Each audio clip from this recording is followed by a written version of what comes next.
Good evening, good morning, good afternoon, whatever time it is for you. Thank you for tuning in to your daily dose of donkey with Ginger Sports Talk.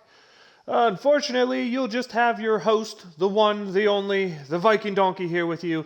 And this week, I'm going to finally get into the Pittsburgh Steelers schedule, which was released a couple weeks ago. But, more important things to talk about with the draft, upcoming roster decisions, all that kind of good stuff. As there's really no big signings or anything done by the Steelers this week, I thought this would be the perfect time to get into the NFL schedule. And like I said before, I feel like the Steelers are an 8-8 football team. I still feel like the Steelers are an 8-8 football team. The way I got there is a little unique, since to be an 8-8 football team nowadays, you have to be an 8-1 football team with 17 games, as the Steelers got such a break by adding another game to the schedule. I mean, the addition of Seattle is such an easy game. Man, I'm so happy they decided to do away with tradition. Player safety, because the best way to keep the players safe is by adding another game. So we should definitely add an 18th week and a 17th game. And the Steelers, who went from having one of the easiest schedules last year, get to have a schedule with the hardest in football, I believe, based off last year's win percentage, or at least the top 5 one. And man, that was before we got to add those Seattle Seahawks into the schedule. Because, Russell Wilson, that team that makes the playoffs every year, they're just a cakewalk. And I'm so glad they're the team we got to add. I mean, come on, NFL, you're joking, right? Like, that's how you're... Okay. Again, I hated the 17th game. I said that before, because the way they're adding it, it brings a lack of integrity to the schedule, because before you at least knew that you and your division foes faced really similar schedules. Well, now that's not the case, because they have a chance of adding another easy game, or you get a chance of adding another ridiculously hard game, and I have no idea why everything's lagging, but it is. And anyway, so let's get into it. Steelers week 1 opponent, we get to go to the Buffalo Bills. Boy, oh boy. That's a team that beat us pretty handily when we played them last year. That's a team that, if Josh Allen's the same guy, it's going to be hard. And as we've seen before, the Steelers have a really hard time with running quarterbacks. I mean, I know Lamar Jackson's, we tend to beat him, but that's because he tends to throw interceptions against us. When they're running the ball, they just... Quarterbacks who can run make big plays against this defense. They always have. It doesn't seem like we're going to change anything there. And let's be honest, a lot of new unproven pieces on the offense, a lot of new unproven pieces on the defense. I don't think going to Buffalo week 1, that team's going to be ready. I think the Steelers lose week 1 to Buffalo. I don't know what his score is going to be, but this is by the way, all these predictions are way too early. Who knows if injuries happen or anything. Just looking at the schedule, I'm going to break down what I see, and week 1's a loss. So we go into week 2. We get to play the Vegas Raiders with one of the more underrated quarterbacks, if you just base it off statistics, in Derek Carr. But the dude just doesn't seem to win football games. Gruden seems to be having a hard time adjusting to the way the NFL is now. Mike Mayock seems to be... Either Gruden gets to make the decisions, or Mike Mayock seems to be not very smart at drafting people, because he always seems to draft way out of place. And this is a guy who is supposed to be a draft guru. The Vegas Raiders coming in. I think the Steelers get a W here. I think they heckle Derek Carr. I think you just don't see... I don't see enough from Vegas to put that as a loss. I think the Steeler team, while I don't think they're top tier, I think they're in that tier with Vegas, and being a home team... Man, they should have the advantage, and honestly, I think we have the better roster than them. So let's go ahead and chalk that up to a win. That gets us up to 1-1. Moving into week 3, the Cincinnati Bengals are coming in.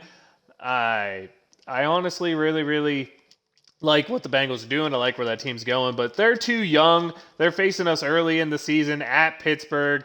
Hard spot to play, hard spot for a young quarterback to come in. And let's be honest, Joe Burrow might as well still be a rookie, because he missed over half of last year after that injury. Oof. I hope he is back and playing good for him, for Cincy. I liked Joe Burrow. It's never fun to watch a guy get murdered because his offensive line can't block, which is what had happened to him. And I hope he's back. I hope he's playing good. I hope they give the Steelers a little bit of a challenge. But honestly... I see that going easy win. get to 2-1. Things are looking nice. Things are looking bubbly. The Steeler Nation that already is brimming with optimism is now talking how, see, we told you this was going to be a Super Bowl year. We are the best team in the league, because that's how they're talking now. Ben is going to be super Ben. Ben is superhuman. This offensive line is next level great. And we go to the Green Bay Packers, and let's just say reality starts to kick in a little bit, and we're like, oh boy, Aaron Rodgers is about to torch this secondary. And Aaron Rodgers does torch this secondary, and the Steelers go ahead, take that big L, and move to 2-2. Because, not a game I'm looking forward to. I am looking forward to watching, because you know what? It could be the game that really shows maybe we are next level. But then we get a reprieve, because next week, coming into Pittsburgh, we have the Denver Broncos, who are going to be led by a subpar quarterback, because let's be honest here, that's all John Elway believes in is subpar quarterbacks, because I'm still firmly believing that he wants to be the quarterback for the Broncos. Like, I know Peyton Manning went there after his prime, yada, yada, yada. We can talk about that, but that Peyton Manning is never going to be a legacy guy for Denver.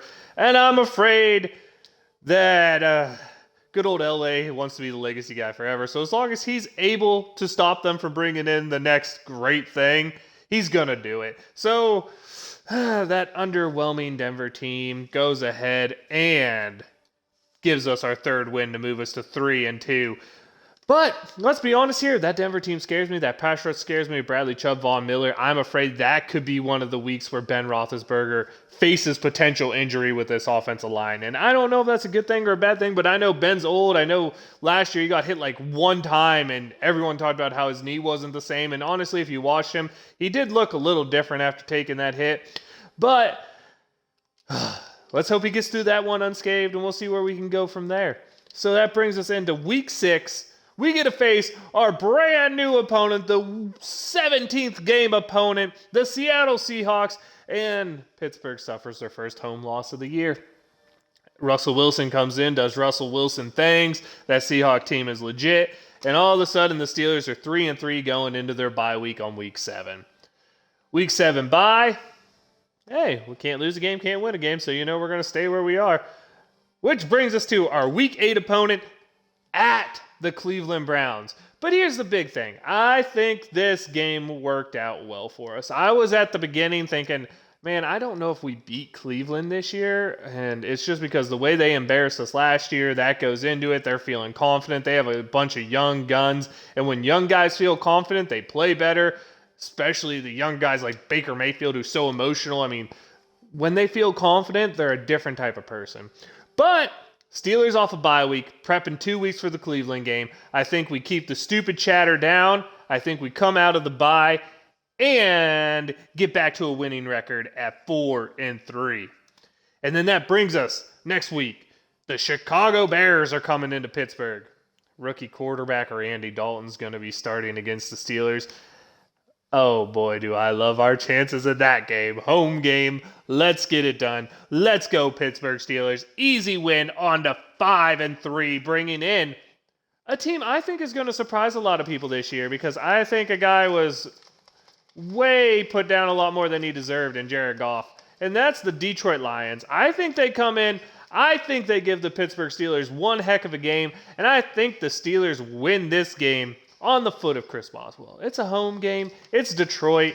I mean, yeah, I think they're going to be pretty good this year, but defense of theirs is a little too weak, and I think that's one of the few defenses that we match up really, really well against. I think their offense is going to put up some points, because I think our defense is going to be a little down, but I think the Steelers come out on a win. All of a sudden, you're looking at a 3-game win streak, 6-3, and nothing bad is happening in Steeler Nation, because woohoo! We're 6-3, baby. This is the year. This is the run. All the happy people are telling us it's going to continue. It's going to go. We are going to the Super Bowl. Yeah, baby. Steeler Nation is loving it. And we get to go to the LA Chargers the next week. Again, young quarterback. Steelers love to play against young quarterbacks. You have any idea what that means? That means Pittsburgh Steelers are going to beat the LA Chargers on the road that week. 7-3, baby. We're running it. We're gunning it. Steeler Nation is waving them towels because we're going to Cincinnati. This is it. The Bengals are the last place team in the division. The Steelers sit up top the standings, it seems. And here we are, going to face the Bengals. Gotta get that win. Gotta get that win. Gotta get that win. This is where the typical Pittsburgh Steeler recently bad second half of football starts. Joe Burrow throws for 450 yards, throws for 4 or 5 touchdowns, and all of a sudden we're in the overtime. Ben's driving down the field. Big fumble by Deontay Johnson at about the 10-yard line after a 10-yard catch. Cincinnati runs it up, but they miss a field goal with about 20 seconds left. And then the Steelers just don't get a chance to kick. And all of a sudden, the Steelers are now 7-3-1 because somehow we tied the Bengals. Don't know how it happened, but if it happens the way I described right there, someone should, sign up for my daily newsletter or something because, yeah, boy. Nah, I don't think that's the way it's going to go, but wait. Let's rephrase. I do think that's the way it's going to go. I had to put a tie in there somewhere, and I think this is the most likely tie game. I have no idea why. It feels like your typical trap game for the Steelers. And that brings us to Baltimore coming into Pittsburgh. After the tie, Steelers have just a weird taste in their mouth. And then Baltimore decides we're not going to let Lamar Jackson throw. He throws only 10 times in the game. They run the ball almost every down, control the clock. They beat your Pittsburgh Steelers 24-10 at home, suffering the Steelers to a 7-4-1 record. Going to Minnesota, things don't seem bad. Kirk Cousins is having a year. But this is where the secondary issues start to show up. Justin Jefferson, Thielen, Irv Smith just all go off. And all of a sudden, Pittsburgh fans are thinking, oh no, the spiral has started again. We're going to close another season out on a low note. Hopefully we can just get things righted. We can get back into the playoffs. We can, sneak our way in because we're now 7-5-1 after losing at the Minnesota Vikings. It's Steelers fans getting nervous, seeing things. Ben's starting to struggle a little bit. The running game is improved, but not improved to a point where it makes a difference. And the Super Bowl chants are now just going to, oh God, we have to fire everybody because everybody sucks. Everybody needs to quit. We need to just, because there's no in-between happy medium. But then something happens when Tennessee Titans come in. Spillane relives his glory of shutting down Derrick Henry.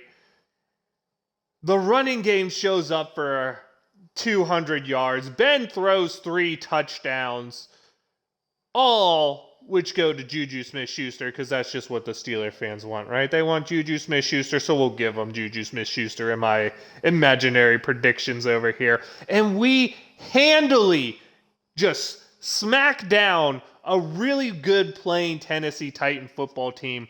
We're sitting at 8-5-1. The Steeler Nation is waving them again. We are so happy. We are loving it. We're like, Super Bowl, baby. We do it. There was just a couple bad weeks. We're going to end the season strong. We're going to get that 2 seed. We're going to just annihilate the playoffs, and we are going to re-show the Buffalo Bills who we are in the second round because this is Steeler Nation and we are going for that big win, getting the big time Ben Roethlisberger special for a Super Bowl ring to end that career just like he promised Bettis. He now promises himself after this big win at Tennessee, telling Steeler Nation, don't worry, we got this, we're riding. But the next opponent is at the Kansas City Chiefs. You know who's the 1 seed going into all this? Patrick Mahomes looking like he's about to cement another thing in his legacy and about to become a Hall of Famer after 5 or 6 seasons. And, oh boy, speed on the outside, kills the defense. All of a sudden, we lose to Kansas City. But hey, it's not bad. It's not bad. We're down to 8-6-1. But the good news is that tie has given us a half-game lead over Cleveland and Baltimore as we are all tied up. in there. Well, not a half game lead. We're a half game behind them. We'll say they're all 8 or 9-6 at the time, and we're 8-6-1. But there's good news. Our last 2 games are Cleveland Browns coming to Pittsburgh and Pittsburgh Steelers going to the Baltimore Ravens. So week 17, your normal end season week. Pittsburgh Steelers are like, man, we normally end bad week 16, 17 going into the playoffs. But we got it this year. This year's different. Something's happening. Week 16 loss hits, and we're like, oh no. Week 17, we're like, we got the Browns, and they're still the Browns. But the problem is, they are still the Browns. But they're not the Browns that Steelers fans remember. They're the Browns from last year. Specifically, the Browns from the end of last year. And they come in, Bradley Chubb runs us over, Kareem Hunt makes a couple big splash plays. And we're just sitting there like, why did this have to happen? Jadeveon Clowney gets a forced fumble sack. Steelers lose at home to Cleveland, falling to 8-7-1. There's good news for the Steeler fans. We're still in this 7 seed right now. We can beat Baltimore. We can get that 7 seed. But here we go again. Baltimore decides not to let Lamar Jackson throw the ball. They realize if they don't turn the ball over, the Steelers are going to have a hard time beating them. Oweh comes in and has 3 sacks because, it's just like the Steelers to not address a need, take a luxury pick, and then the guy who could have addressed the need comes in and fill. And everyone knows I love Oweh, so wouldn't it just be fitting he comes and ends the Steelers season. Steelers finish the year 8-1, missing out on the playoffs. I hate to say it, but that's how I see the season going again. For a quick recap for anybody who missed it, it was lose to Buffalo, beat Vegas, beat Cincy, lose to Green Bay, beat Denver, lose to Seattle, take a bye, beat Cleveland, beat Chicago, beat Detroit, beat the Chargers, tie the Bengals, lose to Baltimore, lose to Minnesota, beat Tennessee, lose to Kansas City, lose to Cleveland, lose to Baltimore. That brings your Pittsburgh Steelers to 8-1. And then after the season, Ben says, I feel I didn't do enough. I would love to come back for one more year. And Steeler Nation is sitting here rethinking, do we really want one more year? Did we even want this one more year? We'll never know. Hopefully we do. I don't think we will. I think we'll look back at this and be like, this was the moment we should have realized the front office staff at least needs to be moved on. Maybe the coaching staff. We'll wait for the season. I'm not throwing them under yet. I still have hope. I still want to see this team perform. It's just hard for me to see it right now. You could go to Fanboy site behind the steel curtain and you can read all the people who love everything they do, who are telling you how these undrafted free agents are the next Pro Bowlers because, finding the next Mike Hilton is easy because the Steelers have done such a great job at finding cornerbacks, who tell you, finding great pass rushers is easy. But these are the same people who hated on Bud Dupree for 4 years, who tell you, you don't need depth. But every time a person gets hurt, they're quick to say, well, if we would have signed this guy in the offseason, we'll do it. I mean, if you're reading there, I'm sorry for you because you're either getting the worst case scenario, which is the people who, by the way, are on the crazy end too. Well, Ben's going to suck this year. We're going to only win 3 games. Excuse me? I don't think we're that bad, even if Ben is just Ben from last year, I don't think we're a 3-win team. But then you have the other people who are telling me, all these guys who are stepping in are Pro Bowlers. Pouncey sucks, so even if it's B.J. Finney, that's 1,000% upgrade. Okafor, Chucks, who started at right tackle last year and sucked, he's going to be an all-pro at left tackle. David DeCastro's going to be a superstar again. I'm just here like, why can't we as Steeler Nation view this team for what it is? It's not a bad team. It's not a good team. It's a team that if things go right, we can be in the playoffs. If we make a run in the playoffs, who knows where we go. If things go wrong, we could be a 6-win team. But the Steeler Nation to me is one of the most confusing in the world. There is no level-headed think in it. It's either you have to be the most optimistic person in the world and believe everything they do is the greatest thing ever, because if you criticize anything, you're wrong, stupid, and terrible. Or it's everything they do is wrong. Unless we're winning Super Bowls, they didn't make the right moves. 15-1 didn't mean anything because, injuries happened in the playoffs and they weren't smart enough to build depth and all of that garbage. But, winning a Super Bowl is a special thing. You know why it's a special thing? Because it takes special talent. You know how many teams have won as many as the Steelers? One. And the reason is, it's hard to do. Not only do you have to build a good team, you have to have good depth, and you have to get lucky with injuries. Because if injuries happen, you're going to be like Patrick Mahomes with no one protecting you on the offensive line because all of your linemen are hurt. The thing is, I would just love level-headed think Steeler talk. That could happen. Where people could be like, hey man, I don't think things are as good as you see them. We'll be like, okay, why? I don't understand. And then people be like, oh, you make a good point. But that's not Steeler Nation, man. Anyone who knows Steeler Nation knows that. If you disagree with Steeler Nation, they're just going to chomp you off, tell you you're stupid, and not listen to you. It gets frustrating if you try to talk to them. It gets frustrating to talk about the Steelers because everyone who talks about it is going to have one view or another. I'd love to be level-headed. I think this team's a average team. I said that, and I showed it with the showcase of the schedule. I think 8-1 is really where they end up. I really think this is the definition of average football team. Does that mean I'd be surprised if they won? No. I wouldn't be. I mean, there is a chance Ben goes out and is just amazing. There is a chance this offensive line is well improved. And, Najee Harris turns into an all-pro first year. There's also a chance this line's terrible, Ben gets clobbered, and all of a sudden we're looking at Mason Rudolph in week 2.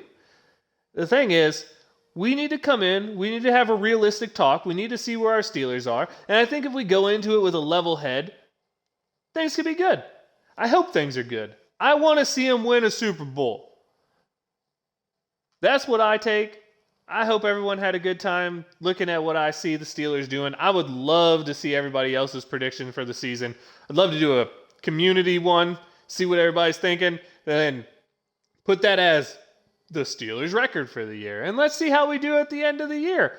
I hope I'm wrong. I hope I'm wrong in the fact that they win 11, 12 games. It would be awesome to see. I would love to see the Pittsburgh Steelers come out and be great. Anyway, that about does it for me, as all I really wanted to talk about was the schedule this week since nothing else crazy is going on.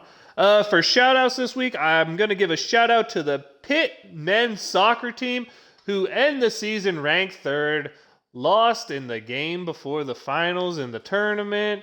But what a season for them. They were ranked number 1 for a long time, had a great run through the NCAA tournament, and if you know me, you know I'm a soccer player. I love Pitt soccer. It was great to see them go out and do what they did.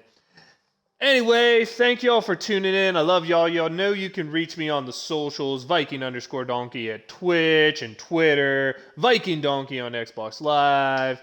Catch me at the Daily Dose of Donkey with Ginger on YouTube. Leave us a comment there. Send an email. I should have all the things up and working more as I've gotten through a lot of the big projects I had on hand. So I should be able to devote more time to this. Hopefully in the coming weeks I have another year or two of backtracking data for the gambling so I can break it all down for you, show you how maybe there is a statistical way to figure out who wins football games. But we'll have to see. I have to do more data. The first 2 years look really, really good on it, but 2 years of data isn't really enough. So I'd like to go at least 3-4 years. I have to make sure I can find the lines from 3-4 years ago because that's not the easiest stuff. But hopefully I'm bringing that to you in future episodes. Hopefully Gingy will be back at some point. If not, I will have a guest host next week. I'm not sure who I'm going to find, but I will find another guest so you don't have to deal with just my dumb talk for 20, 30, 40 minutes of your life. Again, thank you all for tuning in. And Steeler Nation, you know what to do. Wave them if you got them, baby. Wave them if you got them. Be opportunistic, and let's go Steelers.